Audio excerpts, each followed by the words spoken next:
Good morning students yesterday जो हमने start किया था वेक्टर्स। ठीक है, वेक्टर्स क्या होते हैं? जिसका मैग्नीट्यूड होता है एज वेल एज डायरेक्शन होती है। And we have discuss its types: equal vectors, negative vectors, collinear vectors, coinitial vectors, null vector, unit vector and axial vector और पोलर वेक्टर्स। ठीक है, टुडे वी विल डिस्कस, क्योंकि देखो vector क्या होता है, एक तो होती है स्केलर क्वांटिटीज और वेक्टर क्वांटिटीज। स्केलर को तो हम सिंपली ऐड कर सकती हैं, या आपकी बॉडी ने कितना डिस्टेंस ट्रैवल किया उसके साथ कोई डायरेक्शन एसोसिएट नहीं होती। तो vectors having magnitude as well as direction, तो उसको हम सिंपली अलजेब्रिकली ऐड नहीं कर सकते। इसके लिए हम ऐड करने के लिए यूज़ करते हैं वेक्टर एडिशन का। तो वेक्टर एडिशन में हम टू लॉज यूज़ करते हैं। ट्रायंगल लॉ से ऐड कर सकते हैं, triangle law of vector addition, और parallelogram law of, that is in your syllabus, parallelogram law of vector addition. तो today we will discuss about the triangle law of vector addition. देखो, triangle law of vector addition क्या कहता है? हमारे पास to vectors हैं जिसको हमने add करना है with the help of triangle law. ठीक है, तो ये हमें हेल्प करता है टू ऐड टू वेक्टर्स। तो ट्रायंगल ऑफ वेक्टर एडिशन की स्टेटमेंट क्या है कि आपके पास टू वेक्टर्स हैं। पहले हम एक्सप्लेन करते हैं इसको। टू वेक्टर्स हैं, A vector and this vector is B vector. ठीक है, इसको हमने ऐड करना है। If two vectors, triangle of vector addition states that if two vectors are represented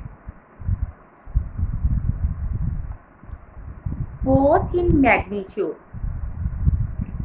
आपको इसकी एग्जैक्ट स्टेटमेंट लर्न करनी है, क्योंकि जो भी स्टेटमेंट होती है आपको उसकी एग्जैक्टली उसकी डेफिनेशन लर्न होनी चाहिए।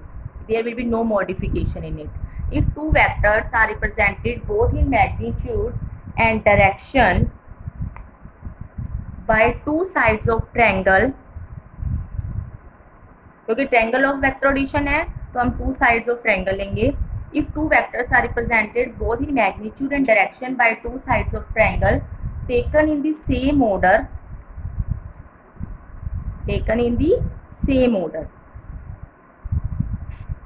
then the resultant of these vectors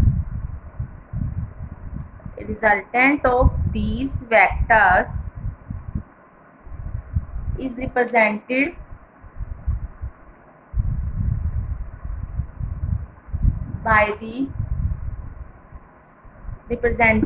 both in magnitude and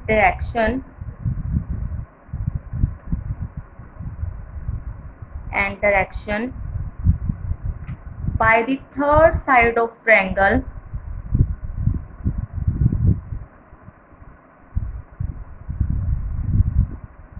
taken in opposite order। देखो, हमने क्या स्टेटमेंट इसकी कि यदि हमने triangle law of vector addition से टू वेक्टर्स को ऐड करना है, तो इसके लिए ये ट्रायंगल ऑफ वेक्टर एडिशन हमें क्या स्टेट करते हैं कि टू वेक्टर्स है, that is A vector and that is B vector. If two sides of triangle both in magnitude, two vectors are represented both in magnitude and direction. Two vectors कौन से हैं आपके? A and B, that are represented both in magnitude and direction by the two sides of triangle taken in same order. इसका मतलब क्या है कि जैसे आपका मैंने ये बताया था कि ये टेल है आपका, ये हेड है। ठीक है, अब दूसरी की टेल यहाँ से स्टार्ट होनी चाहिए। जैसे आपके पास ये सेम ऑर्डर में चल रहा है, यदि मैं एक वेक्टर ये बना रही हूँ, एक ये बना रही हूँ, ये बना रही हूँ, दीज आर सेम ऑर्डर। मतलब एक ही हेड और टेल दूसरे की टेल कोइंसाइड करती हैं, that are in the same order. But then the resultant of these vectors, इन दोनों का resultant represented both in magnitude and direction by the third side of triangle taken in, third side क्या लेनी है? Opposite order में। अब opposite order में कैसे लेंगे? This is opposite order. इसमें हेड कोइंसाइड कर रहा है और टेल कोइंसाइड कर रही है। इसमें हेड टेल, इसमें ये दोनों सेम ऑर्डर में थे, third side taken in the opposite order. तो ये आपका क्या है? रिजल्टेंट। इस रिजल्टेंट को हमने फाइंड आउट करना है। और इसके साथ डायरेक्शन एसोसिएटेड होती है, तो कितने डायरेक्शन के साथ, इस एंगल को हमने फाइंड आउट करना है कि डायरेक्शन क्या है। ठीक है, जो ना आपका वेक्टर एडिशन है, दिस एडिशन कितना एंगल बनाता है आपका। ठीक है, तो इसको करने के लिए सबसे पहले हम यहाँ से ज्योमेट्रिकली इसमें क्या करेंगे, यहाँ पे इसको थोड़ा एक्सटेंड करेंगे और यहाँ से एक परपेंडिकुलर ड्रॉ करेंगे। ठीक है, इसको मैंने नाम दे दिया O, this one is your P, this one is your D and this one is your Q। पहले जो ट्रायंगल थी OP क्या, जो परपेंडिकुलर ड्रॉ किया है वो मैंने QT ड्रॉ किया है। ठीक है, दिस इज परपेंडिकुलर। बस अब हमें इसको R की वैल्यू को निकालना है और इस एंगल की वैल्यू को फाइंड आउट करना है with the help of triangle of vector addition. तो देखो, पहले हम इस पूरे वाले ट्रायंगल में जाते हैं। इन ट्रायंगल OQD, OQD में this is the hypotenuse by the Pythagoras theorem. OQ square is equal to, maths तो आप सबका बहुत अच्छा है वैसे, OD square plus DQ square, OQ square. OQ पहले हम इसको एज इट इज ही लिखते हैं, OD को मैं क्या लिख सकती हूँ, OP plus PD plus DQ as it is. Clear, यहाँ से आपके पास OQ है, आपके पास OQ की वैल्यू हम R लिख सकते हैं, OP की वैल्यू A है, PD की वैल्यू आपको चाहिए और DQ की चाहिए। ठीक है, तो आप कैसे फाइंड आउट करोगे। अब इस ट्रायंगल में जाते हैं, इन ट्रायंगल DPQ में आप PD की वैल्यू फाइंड आउट कर सकते हो, क्योंकि PD क्या होगा आपके पास, बेस है, बेस बाय में हाइपोटेन्यूज, यहाँ पे लिख देते हैं हम ये, दिस इज B वेक्टर। ठीक है, बेस बाय में इस ट्रायंगल में गई, इस ट्रायंगल में base by hypotenuse PD upon में QP, दैट इज क्या होता है आपका कोस थीटा, सिंपल ट्रिग्नोमेट्री।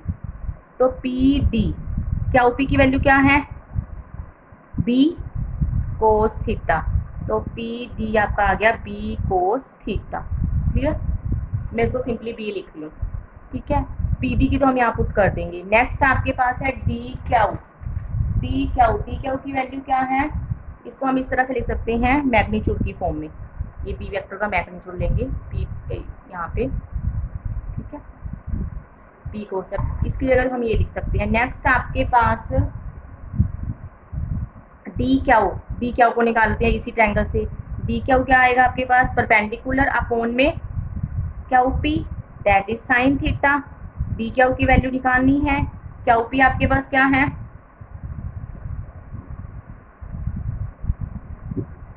इस ट्रायंगल से क्या हमने DQ निकालना है, DQ अपॉन में QP, DQ अपॉन में QP साइन थीटा, और यहाँ पे क्या आ जाएगा, ये QP की वैल्यू क्या है, फिर से B है, तो B का magnitude sine theta, DQ is equal to B vector into sine theta.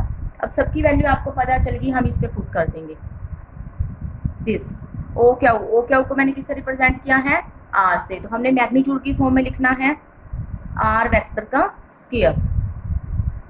OP की वैल्यू क्या है, OP is A, OP represent किया था ना A वेक्टर से, तो A वेक्टर का मैग्नीट्यूड प्लस PD क्या है आपका, B vector into cos theta. ठीक है, इसका स्क्वायर आ जाएगा, प्लस DQ, सिंपली B भी लिख सकते हो आप। ठीक है, DQ आपके पास क्या है, B वेक्टर का मैग्नीट्यूड साइन थीटा का स्क्वायर। क्लियर, अब इसको हम ओपन करेंगे तो यहाँ से क्या आ जाएगा आपका, A वेक्टर का मैग्नीट्यूड का स्क्वायर रूट खोल दो, A plus A square plus B square plus 2AB simply, तो B square cos square theta plus 2A का वेक्टर का मैग्नीट्यूड, B वेक्टर का magnitude cos theta plus B vector का square magnitude का square sine square theta. इन दोनों को हम combine करेंगे, जब भी हम यहाँ से मैग्नीट्यूड और B स्क्वायर कॉमन लेंगे तो cos square theta plus sine square theta क्या होता है आपका 1 ट्रिग्नोमेट्री।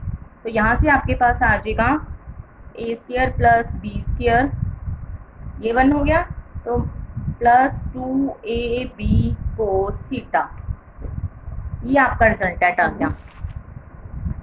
ये आपका क्या आ गया आपके पास रिजल्टेंट। तो रिजल्टेंट को हम सिंपली इस तरीके से भी लिख सकते हैं, R square R magnitude A square plus B square plus 2ab cos theta. R किसके बराबर आएगा, A square plus B square plus 2ab cos theta. Theta आपका कुछ भी हो सकता है,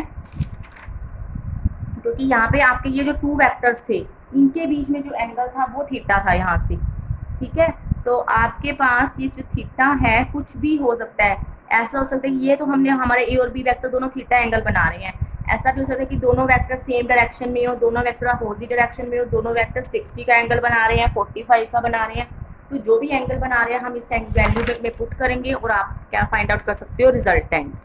नेक्स्ट आपके पास आपको फाइंड आउट करना है direction of the resultant vector. Direction of the resultant vector will be, क्या आएगा, हम इस ट्रायंगल में जाएंगे Q O D Q, in triangle O D Q tangent alpha. Tangent क्या होता है, परपेंडिकुलर अपॉन बेस, तो क्यू डी अपॉन बेस क्या है आपका O D, Q D upon O D क्या होगा आपका OP plus P D, OP plus P D. Q D की वैल्यू हमने फाइंड आउट की थी, क्यू डी की वैल्यू क्या आई थी आपके पास, B sine theta, B sine theta. OP क्या था आपका ए वेक्टर प्लस, और आपके पास पी डी क्या है आपके पास, बी कोस थीटा। जब ही आपके पास थीटा की वैल्यू आपको पता होगी कि दोनों वेक्टर्स किस एंगल पे इंक्लाइन है, तो हम रिजल्टेंट एंगल की, रिजल्टेंट वेक्टर की डायरेक्शन को फाइंड आउट कर सकते हैं कि रिजल्टेंट वेक्टर आपका कितना एंगल बनाना है।